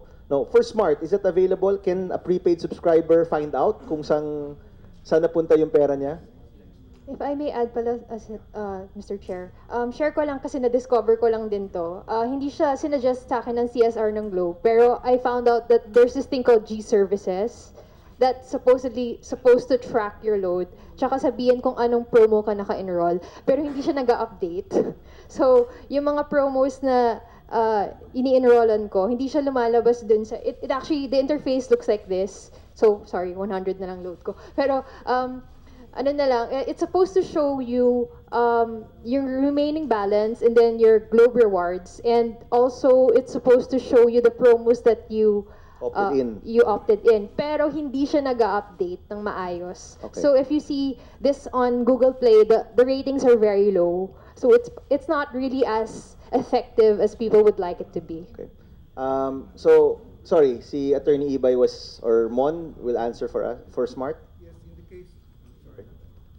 Mr. Chairman, in the case of Smart subscribers, they can use a mobile app that can keep track of their usage, of their load, as well as their calls. I was about to say, to show you, kaya lang gumalaw siya. So, but it's an app that you can download and use on your phone. For more detailed, you can also call The hotline. the hotline and get the details. Yung usage of that app, pwede bang isama yan dun sa mga hindi charge ng Smart? Kasi I'm guessing to use that, you still have to use your internet, no? Can that be included eventually dun sa mga apps na libre? This is a zero-rated app, sir. It already is? Yes. Okay. So meron din kayo niyan, no? Attorney Castelo, no? Yes. Okay, but I think si Ms. Lapid was saying na hindi naman siya updated. So could we, because honestly kung may paraan talaga na malinaw na ma-check ng subscriber kung saan napupunta yung pera niya, then I think that's a big step also in trying to solve this problem, no? So, you've seen naman siguro na the rating sa Google Store has not been quite high. Ano ba yung updating process dyan? Are you able to update it regularly? Or once a month lang yung updating? I don't know, but we'd like to believe that it's not as real time as possible, but it can be updated in a matter of maybe a day Or two? Yeah. Okay. Are all the records of your subscribers, you're able to keep that, right? Lahat ng mga papasok, palabas, hindi naman yan, I mean, it's available. The NTC has required us to keep the call data records or the transaction records for 3 months, in maximum of 3 months for prepaid. Maximum or minimum? Minimum. Okay, so up to 3 months. Can we start making this available to our subscribers? So, yung first, yung opt-out, yung audit ng ating VAS, and now we want to ensure that our prepaid subscribers can track. No, I think NTC chose 3 months, maybe 3 months might be fair. We have to come to a situation where each subscriber, may kakayahan siya na malaman kung saan napunta yung pera niya para ma-challenge niya kung meron talaga nakitang problema, no? So is this something that we can see in your app or even in the customer service facilities of Globe and Smart na kayang matrack? Definitely, Your Honor, we'll take that into serious consideration. All right. Mr. Chair? Yes, Pero Senator. ang question ko lang is, di ba sa prepaid walang proof of ownership? Kasi hindi naman nag-register yan eh. So paano nyo na-validate na yung number na ginagamit netong tao na to, talagang number ng tao na yun? No, if it comes from that number, if the call comes from the number. Pwede ba akong tumawag sa 211 or 888 na ibang number yung, hindi no, kailangan yung number na yun mismo. So yun lang yung proof of ownership. Kasi pwede ako pumunta sa inyo, sabihin ko na, kunyari, I got hold of a prepaid number. Tapos gusto ko malaman yung log ng number na yun. Pwede ko na. Yeah, Pwede ko na. Yes, you have to have possession of the SIM card? SIM card. No? Ganun mo ba yung nagiging proseso nyo? You have to present your SIM card and actual possession of the line? Unless you voluntarily registered your prepaid number to us, so we would know you. But Senator Aquino is correct. You have to bring your prepaid number, prepaid phone with us for us to determine that you really is the Hindi, paano kung hotline lang? Tatawag ako using another number kasi nanghiram lang ako dahil naubusan ng load. Sige, let's let them answer first, no? Pag prepaid number, kailangan yung number na yun mismo yung gamit nyo, no? Is that correct, Mon? That's correct, Mr. Chairman. And also, we have a process of asking validation questions from the subscriber, similar to a call made by a credit card user, just to ensure that the person who's calling is actually the one who's using But the number. in the case of the prepaid, wala namang KYC talaga sa prepaid, di ba? So hindi mo rin malalaman kung... But we can also check, sir, Your Honor, kung what numbers you have been calling or just have just called. The user would be the only person who would know how to use, what number he had just called. Okay. Yes, Miss Baby. Meron pong, pag tumawag kayo sa hotline, di ba po may call center agent na sumasagot? Tinatanong po nila, anong number yung ginagamit mo? Bakit po nalalaman po nung tao? Siyempre, sasabihin nila, tama yung number na ginamit niya. Kumbaga, sa call center agent po natin, ang nag-uumpisa po kasi yung problema natin, sir, ito lang po yung conclusion namin, na nasa Taiwan po kami. Kasi nga po, nakakainan ng load. Kahit po nasa Taiwan kayo, makakainan po kayo ng load. Ang conclusion lang po natin, nahihirapan po sagutin ng mga DTI, ng mga, ng Globe, yung may-ari po. Kasi po, doon pa lang po sa simula, doon po nagkakaroon ng problema, doon po sa call center agent natin, yung po ba nababantayan ng mga tao? Dapat doon po lang nagsisimula eh. Kasi po pag tumawag po tayo, nag-complain po, sila po yung, nagko-complain po tayo sa kanila sa hotline po. Complain natin yung number natin na nakainan tayo. Pero tinatanong po kaya nung mga, nung mga may-ari na yung po bang number na to ay tumawag talaga to sa hotline, nabe-verify po ba nila? Hindi po kasi nahirapan po silang sagutin. Conclusion lang po yan nung manager namin na Chekwa, sabi, you know, Yamin, the main Chinese, problem, the Chinese, yeah. oo. You know, Yamin, the main problem is not the manager, the president, that is not the, hindi po daw sila ang may problema nito. Ang may problema po dapat, yung pong mga call center agent, doon po natin umpisahan, doon po kasi nagkakaroon ng problema eh. Okay, so sa tingin niyo po, Miss Baby, hindi nasasagot nung customer service yung mga concerns Opo, po ninyo? hindi po nila na sasagot kasi tulad po nung sabi, 24 hours po daw maibabalik po yung ano ko. Tapos nung pong tumawag uli ako nung after one day, ang sabi, hindi pa po daw nakakarating sa taas yung problema ko. Kaya tumawag po daw ako after 48 hours. Yun po yung ano na, yun po yung sabi, No, yung reimbursement namin ay matatagalan pa, sir. Kaya until 2 years, walang Wala nangyayari. pa rin yung reimbursement. But nangako na yung customer service rep sa inyo na mayroon kayong reimbursement. Yeah, opo. Meron po talaga. Well, this is a case na kailangan tingnan siguro ng smart, no? But, ano ba? 888 tinawagan nyo dyan? Opo, 4 na 8 ang tinawagan Tatlo? namin. Ay, tatlo. Opo. Tatlong 8, no? Sorry Sige po, Winthrop. Thank you, Mr. Chair. Clearly, no, accessing telco call centers or their help centers is difficult, whether you're here or abroad. In my experience with Globe, for example, and it wasn't even a complaint, it was an upgrade I was looking for. And I was told by the frontliners at the Globe office that we do not accept, we no longer service upgrades or complaints. The only thing we service are sales. No? So tinulungan naman ako ng frontliner staff ng Globe, tumawag sila sa call center. We made 2 calls, we had to wait for 20 minutes each. After 40 minutes each, sabi ko sa staff, thank you na lang, wag na lang, parang ayaw nila akong pa-upgrade. But to summarize, no, this chase after telco customer care is really very painful to the subscribers.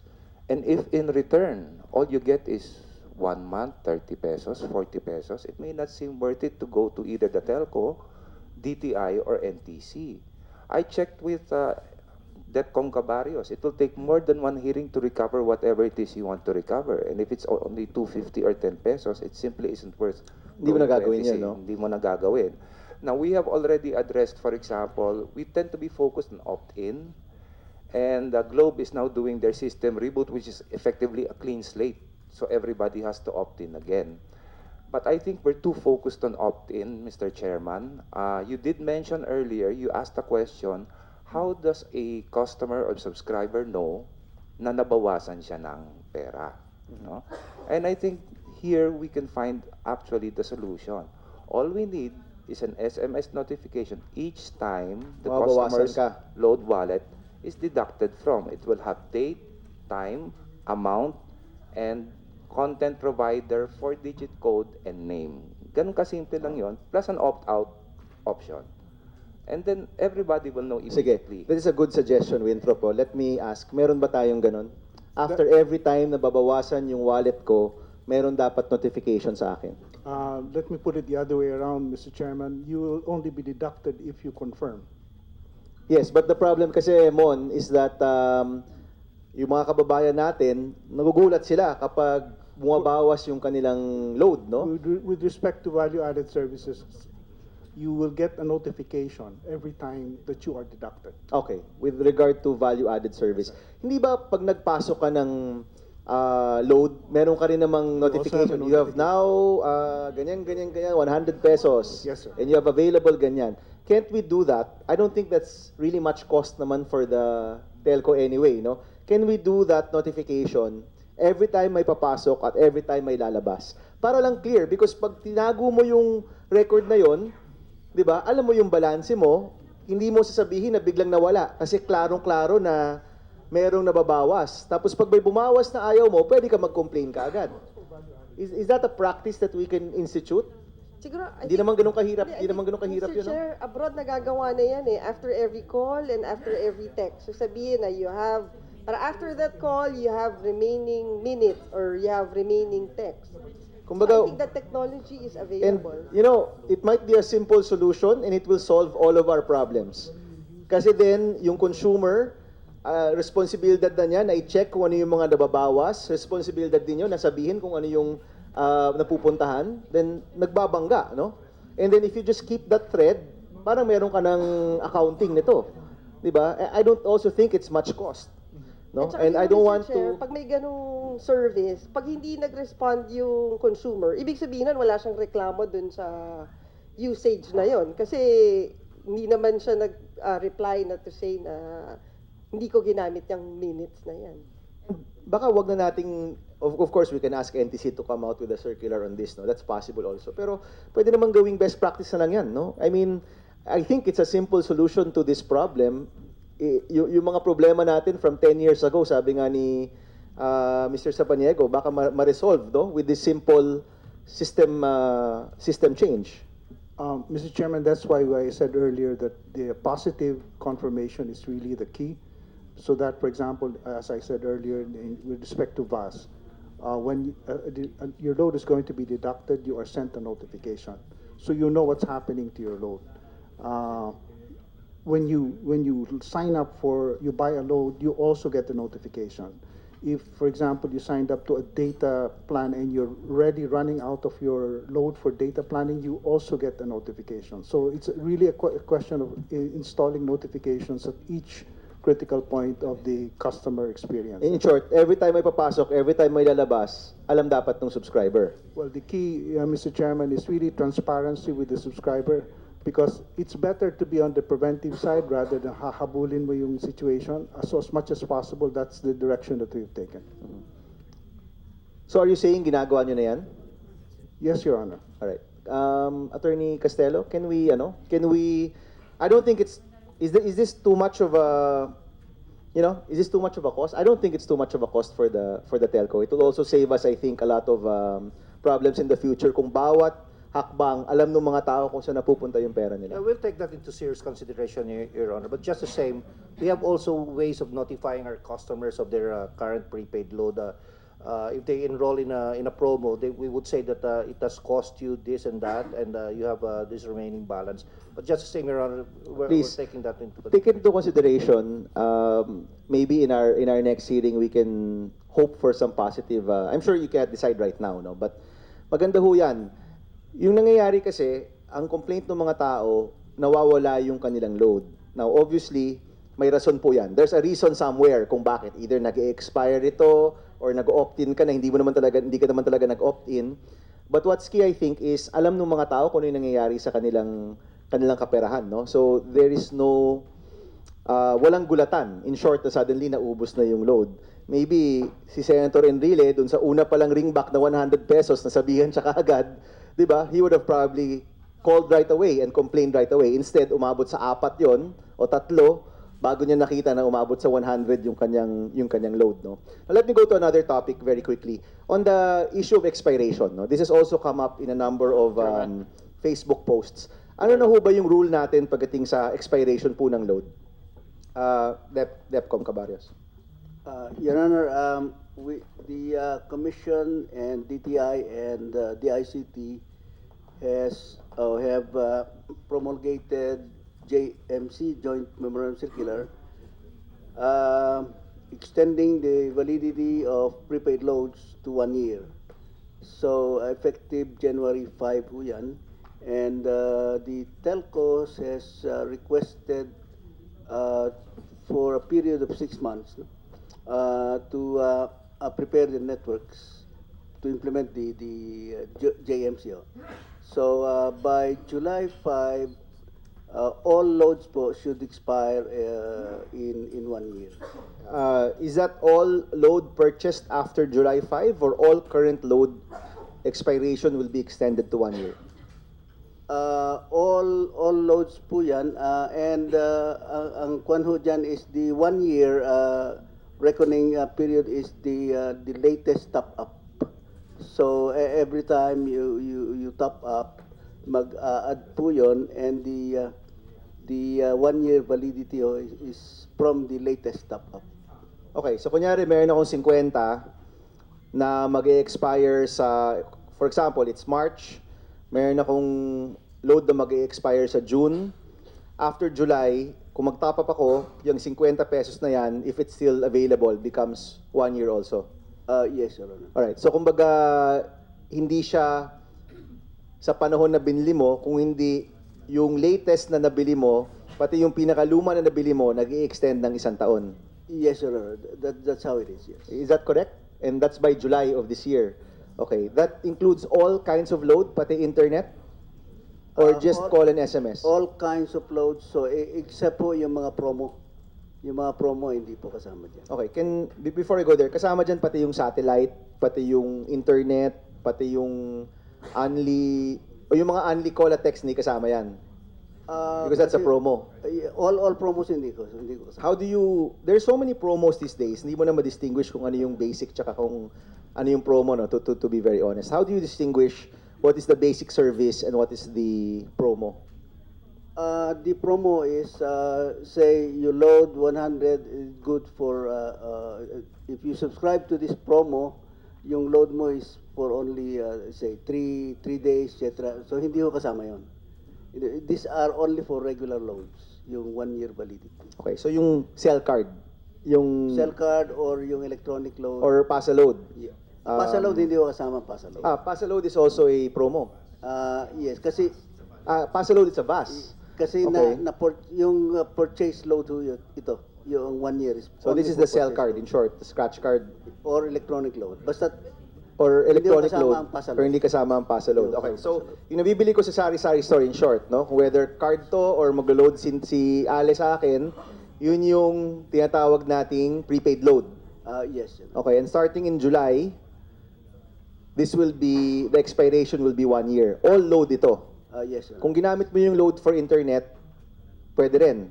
1 year rin yung validity nito. Basta regular load ho. Basta regular load. Kapag mag-sign up ako sa isang promo, although kakainin niya yung load wallet ko, may mga expiration pa rin yun. Yes, yun. Basta promo, yes. Alright, and we're taking until July because the telcos had requested some time to implement this. For adjustment ho ng kanilang billing system. Okay, and you grant nyo tong... Yes, Your Honor. It was Alright. Mr. Okay. Chair, I hope you don't mind. Sige, as a just a second. as a rejoinder Rick, with that. So we'll have Rick, and Yeah. then si Yusek Castelo, and then we'll also ask Attorney De Magiba for a few words. Yes, as a rejoinder to that, kasi we've waited for almost 9 years since 2008. Ang naging maganda lang development is ang NTC, yung expiration load dun sa prepaid at saka e-load, i-implement na by July yung 300 pesos below. Okay. Bakit po ganun? Bakit hindi natin, on the part of the telcos, matagal na itong request 9 years. In fact, ang USEC, DTI pa noon na sinabihan namin ng complaint was si USEC Dimagiba. And we're so happy that USEC Dimagiba right now has his own laban consumer. So, bakit po tumatagal? Kasi, ang naisip ko lang, Senator Bam, Mr. Chair, huwag naman po natin, baka naman nagdi-dribble tayo para kumuha uli tayo ng TRO sa korte. Sus Mario Josep. Ayaw nung namin mag-isip na si USEC, Deputy Commissioner na ngayon si Barrios, Director ho siya, nasa NTC na ako. At hindi pa sila noon, wala pa si Yel Cordoba. Ngayon, gusto ko lang mapaliwanag nyo, bakit po napapayagan natin ng ganun? Kasi po, in fairness sa Globe, January may advisory sila na pagka mauubos na yung load ng prepaid prescriber, pag 5 pesos na, aabisuhan nila. So magaganda yung mga nilalabas nila. Pero I think they should walk the talk. So yun lang po. Natatakot po ako, Senator Pam. Baka makakuha sila. Wala na sigurong TRO to, no? We'll ask Yusek Castelo first to speak, and then Attorney Dimagiba. Then we'll ask for a response from our telco partners. Okay. Thank you, Mr. Chair. Mr. Chair, would just like to clarify the joint memorandum agreement signed by DTI with NTC and the DICT was for a 1-year period for all prepaid loads. And then the telcos requested for an extension of the prepaid load from 300 pesos and below. But as of January 5, 2018, all 300 peso and above prepaid loads are already effectively extended to 1 year. It was upon the good faith, I understand, that NTC granted the request of the telcos, Mr. Chair. So to answer Mr. Samaniego's comment that the telcos might seek for a temporary restraining order from the courts, we because we relied on the good faith of these companies, Mr. Chair. We expect that they will faithfully comply with the commitment to make the validity extension effective as of July 2018, Mr. Yes, Chair. maybe before you, Sec, since medyo on the spot na rin kayo dito, baka gusto nyo ring sagutin. The concern na baka magka-TRO ulit at hindi ma-implement sa July yung one-year validity. Mr. Chair, we actually worked with them, no, with the NTC, the DICT, and the DTI on this. So we are committed to implement the said joint memorandum, Mr. Chair. Thank you. Mr. Yes, Senator, Attorney Ibay is from SMART. Mr. Senator, when the hearing was initially conducted here by the DTI and DICT with respect to this, we said that we have no objection if that's what the administration would like to do, but we just need some time to implement it, and that's actually the reason for our request for extension. Right. So currently, 300 pesos and up is already one-year validity, and starting July, 300 pesos and below will be one-year validity as well. No? Okay. So that's settled. Attorney Dimagiba, some thoughts? Thank you. Magandang umaga po. Yung pong suggestion ni Mr. Yap na magkaroon tayo ng notice on yung balances ng ating prepaid load. At the moment, Senator and Senator Binay, ang NTC is crafting a guideline on electronic billing. So, my suggestion is dahil ito naman in the form also of text and messages, isama na rin ito dun sa electronic billing guideline na ginagawa ngayon in relation to another issue, yung paperless billing na magbabayad ka ng 50 pesos kung hihingi ka ng statement of account. Second, yung pong mga bus providers na blacklist, as we always say, consumer deserve to be informed. So baka po yung mga basic points na nakuha po ng hearing na to, madali po sabihin internet madali sabihin, pwede po nilang i-publish sa dyaryo. No? Joint by the Telco, Smart Globe, and NTC, basic point lang. Ito ang mga napagkasunduan. So in consumers, yung pong walang access sa internet, pero katulad ni ma'am dito, 500 pesos sa prepaid. Siguro advice ko sa'yo, kumuha ka na lang ng postpaid. Less than 500, pwede lang yun. Anyway, so consumers are informed no, kung ano yung mga blacklisted na bus providers, etc. Nakalista nga sa akin dito, pero nabanggit yung promotion. Pakitignan lang po ng NTC tsaka ng DTI. Kung ito po mga promotions na ma-unli na to, talagang nagsisecure ng permit. No? Meron na pong guideline dyan. May MOU din kami dyan during my time. Di ko lang alam kung talagang kumukuha ng mga permits. No? And finally, kung talaga pong may fraud yung mga bus provider, tama po si Senator Binay, ay kailangan po siguro mag-file tayo talaga ng kaso. Yung hardcore na nanloko, wag administrative. Babayad lang ng multa yan. Estapa siguro, criminal case. Diba?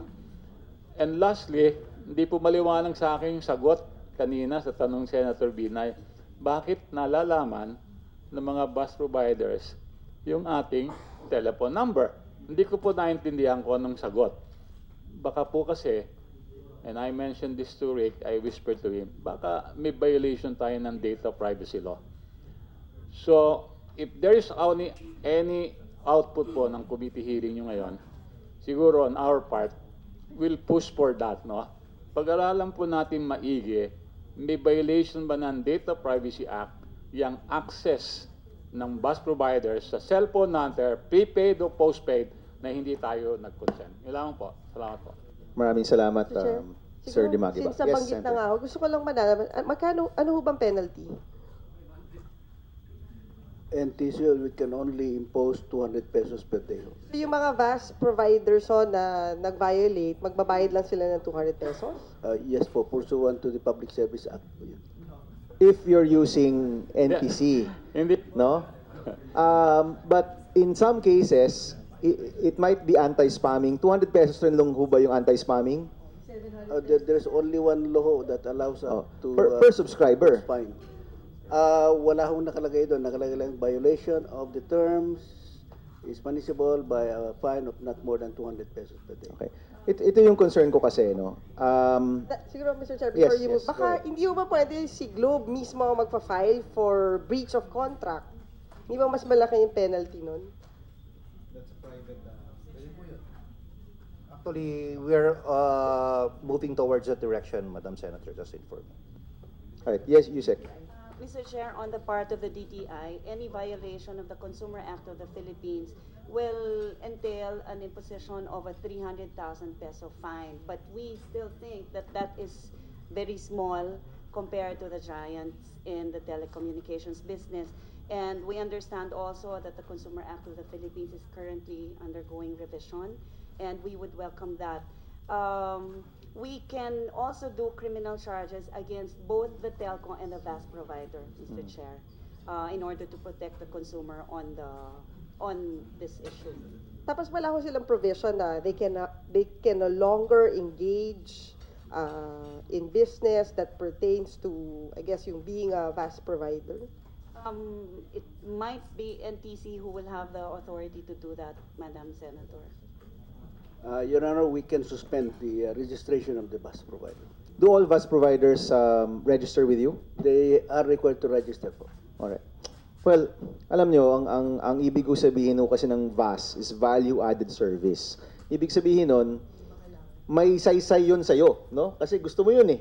Pero kung yung nakakarating po sa'yo, nuisance lang, na iistorbo ka, hindi mo naman talaga gusto, then there's obviously something wrong with that system. And I've seen it myself, no? These pop-ups na wala naman talagang saysay, di mo naman talaga ginusto, and yet nababawasan ka ng load, no? So, we want to see action on the part of the telcos, no? Regarding these VAS providers. I honestly think they got greedy. Naging greedy po sila eh. Nagkaroon ng mga pop-up na hindi naman malinaw kung ano yung papasukin mo. Kumbaga, you're earning from the ignorance of people. Dahil hindi nila alam kung ano yung nakiklik, doon kayo kumikita. And that's not a good business practice. And I think that should be stopped already. And we need help from the telcos and from NTC to be able to stop this as soon as possible. No? Kailangan matigil na natin yan. So, si Winthrop, si Miss Baby, anybody else? Yes, Attorney Chad. Yes, Winthrop, mauna ka na. Thank you, Mr. Chair. Just a short note, as Yusek Dibagiba mentioned, the Data Privacy Act. Not only these content partners, no, yung tinatawag po nilang VAS. The telco content partners, aside from sharing revenue with the telcos, it's possible that they also share data. At marami nitong mga apps, mga content providers, marami po silang linilikom na personal information.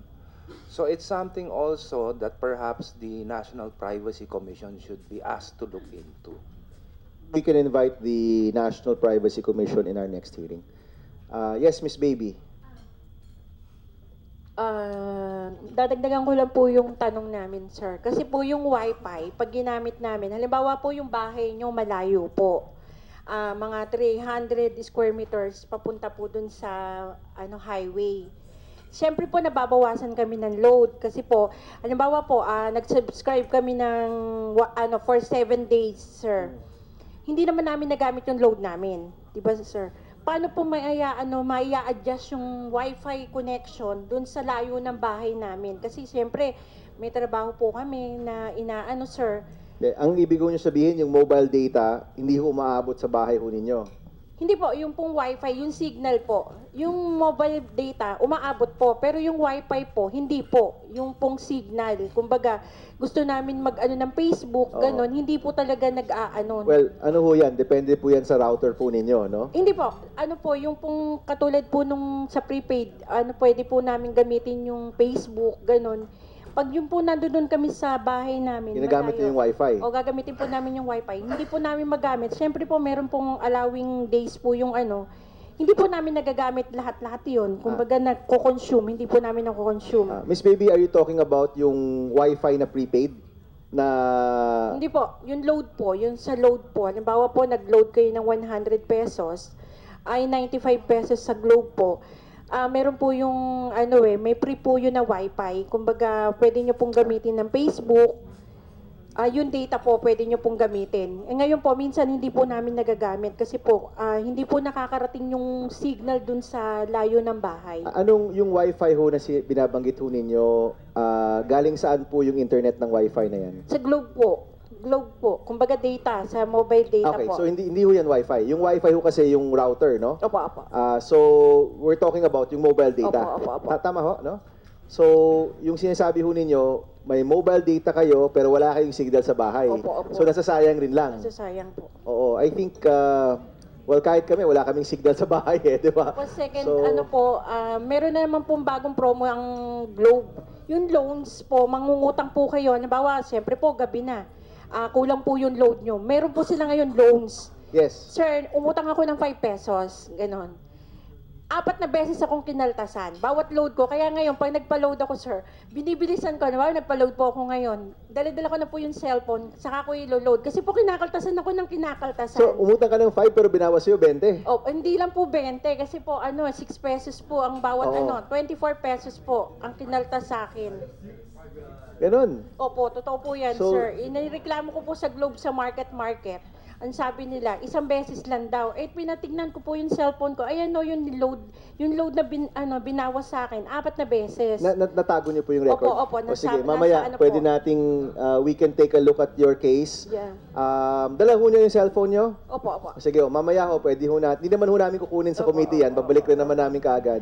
Kasi Gusto po, lang ho ganun namin po makita yung, kung nabawas. Ang hirap po kasi, sir, kumbaga, imbis na hindi po gagamitin pag nagpa-load po kayo, hindi pa na namin gagamitin ngayong oras na to. Nagagamit po tuloy namin, sir. Kasi sa sa takot namin na yung 100 pesos namin, maging 5 pesos na lang. Well, at least starting in July, 1 year na po yung, tama ba? 1 year na nga yan? Or that's a promo kasi, no? Tingin ko po, ang nangyari, Senator, is akala ho niya kasi nasa wifi siya, kaya hindi dapat siya mabawasan, pero actually hindi ho nasa wifi, so nasa mobile data na ho siya, so kinakaltasan na ho siya dahil napagamit po niya ng mobile. Ate, may wifi ba kayo sa bahay? Wala po, packet wifi po. Pero hindi po namin okay. ginagamit yung packet wifi. Ang ginagamit po namin yung mobile data. Kasi po yung, pag nag-load po kayo ng Go Only 95, may free wifi na po yun eh. Yes. Free na po yung data namin. May free data. Opo, free data na Okay, po. hindi ho free wifi, free Opo, data. free data. Kaya lang po, pag yung, siyempre po, maglo-load uli kami ng 7 days, lo-load po kami, yung pong inutang ko na 5 pesos, nababawasan pa rin na nababawasan yung 95 pesos. At umabot ho ng 70 plus. 24 pesos po. Umabot Oo. po ng 24 pesos. 4 na beses po akong kinaltasan eh. Okay, we'll check that ho, no? Specifically ang case po natin, especially kung may record po kayo. Opo. Matingnan natin kung nangyayari, 'di ba? Kung anong nangyari talaga, no? All right, before we suspend the hearing, Miss Gigi, do you have anything else to say? Okay na? Our friends from Internet Society, anything to add? Si Chad pala wanted to say something. Yes, Chad, go ahead. Thank you, Mr. Chair. First of all, I'd just like to clarify something. No? Former Secretary Salalima was not abruptly replaced. He resigned, and then it was Yusek Rio who was appointed as OIC. Anyway, Mr. Chair, on the point of consumer protection, I believe the Senate resolution mentions the mandate of the DICT to ensure consumer protection and welfare. We'd just like to inform the committee that we fully intend to implement, to fulfill this mandate. The consumer protection affairs are assigned to Assistant Secretary Carlos Caliwara of the ICT.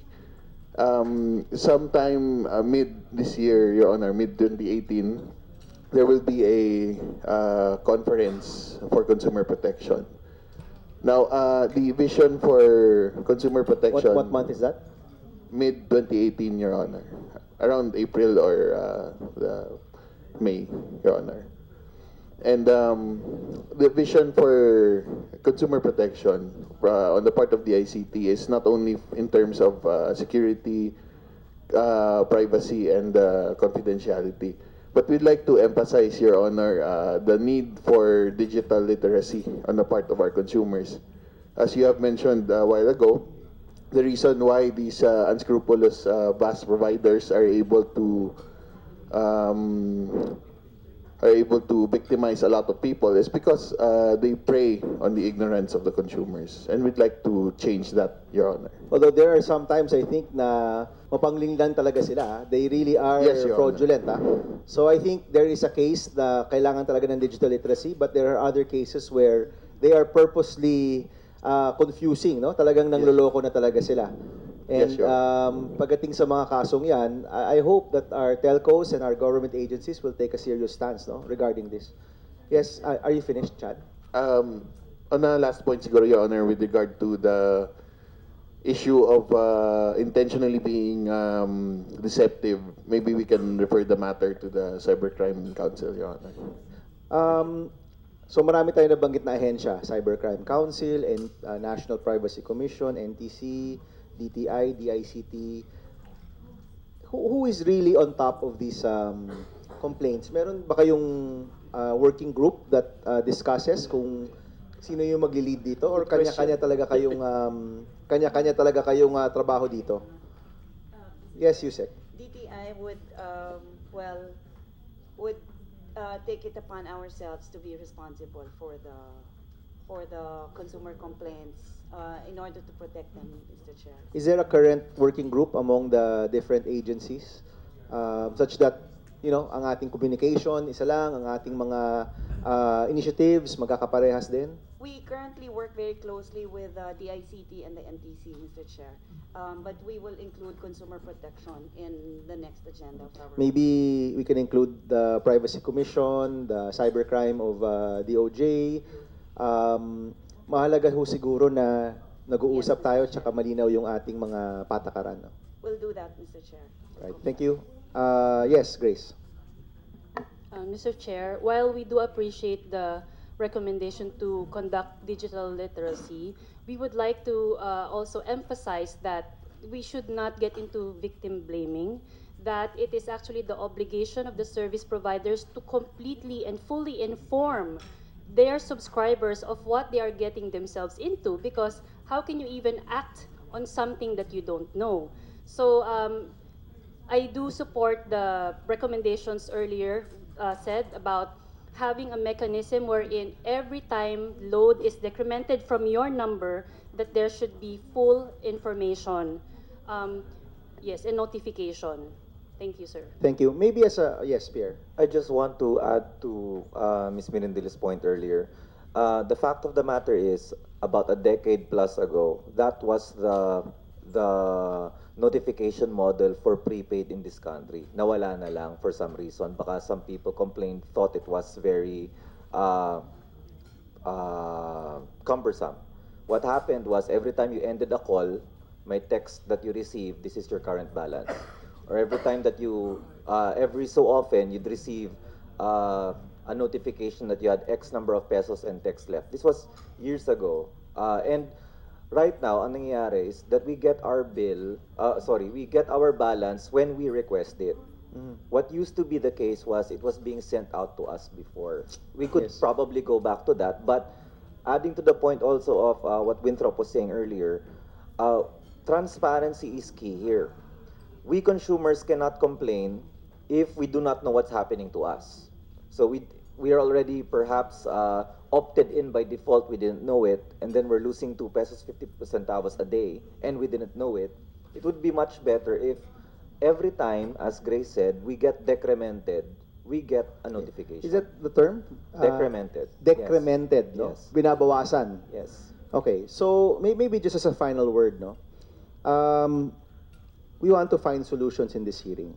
I think the most basic solution na nabanggit na rin po ng ating mga resource speakers dito at sinang-ayunan ng ating internet society is sa bawat panahon na babawasan tayo, sana may notification yung subscriber. In that way, mas madali ang buhay po nila kasi hindi kayo nagtataka kung anong nangyayari. Malinaw kung ano yung nangyayari sa load wallet mo, at kung meron kang may binawasan sa'yo na hindi mo naman talagang pinasukan o hindi ka nag-opt-in, pwede ka kaagad mag-complain. Whether to the customer service groups of the telcos or even to DTI, NTC, DICT. And we trust na kung ginawa ito within a certain period of time, pwede ka agad mabalik yung pera. Napindot mo ng mali, nakikita mo kaagad na binawasan ka, pwede kang tumawag kaagad at sabihin, paki-reverse po ito kasi hindi ko pa po yan talaga ginusto.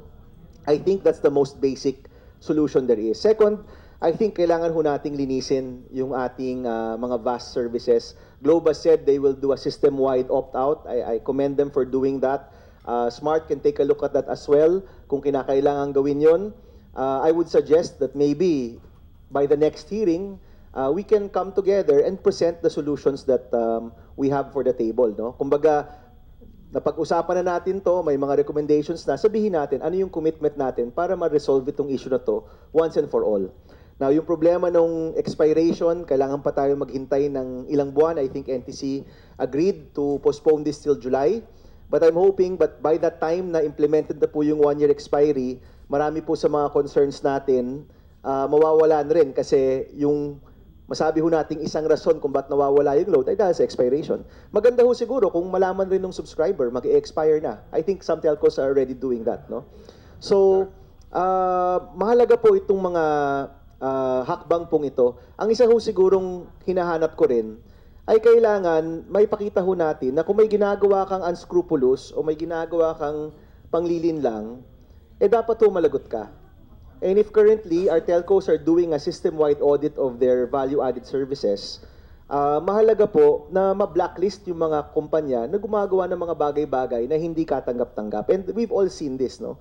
There have been internet ads na hindi naman talaga tinutukoy kung ano yung VAS na iyon, and yet pag kinlik mo, suddenly ma-opt-in ka. Kapag hindi rin ho tayo malinaw kung ano po yung rason kung bakit nababawasan yung ating load wallet, ang automatic na iniisip ng mga kababayan natin, nakawan tayo.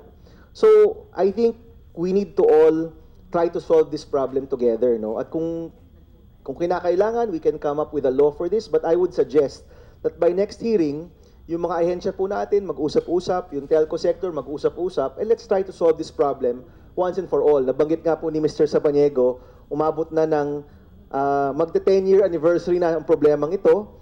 Well, I think there's a very simple solution, which is kahit nakukulitan po yung subscriber, okay lang as long as nakikita natin kung ano yung nangyayari sa load wallet natin. No? So, let me suspend the hearing for now, and I hope to see all of you before the end of March.